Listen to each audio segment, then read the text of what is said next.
آیا بار به خود اندیشیدید که چرا بسیاری از روشنفکران، مؤلفان کتاب‌های زیاد و حتی چهره‌های موفق جهانی همه وقت تاکید میکنند به خواننده خویش که همچون نابغه ها باید بیاندیشید و یا همچون یک ثروتمند باید تفکر کنید؟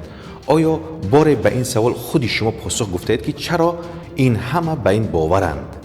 زیرا بیننده عزیز، تنها کلمه هایی که انسان میگوید سرنوشت او را به وجود می آورند. یعنی این اندیشه های انسان زندگی سازند. آنچه به خود میگوید همان را از زندگی خواهید شنید. یعنی از کلام گفته شما به شما حکم می شود. پس شما همان می شود که می اندیشید.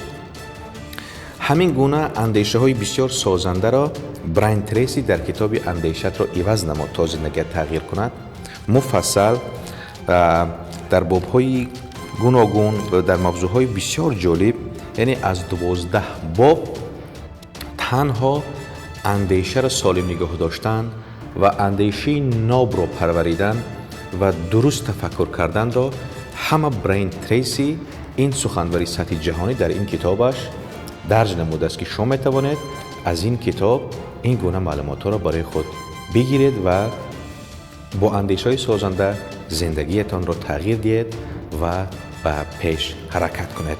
با خیرات بمانید.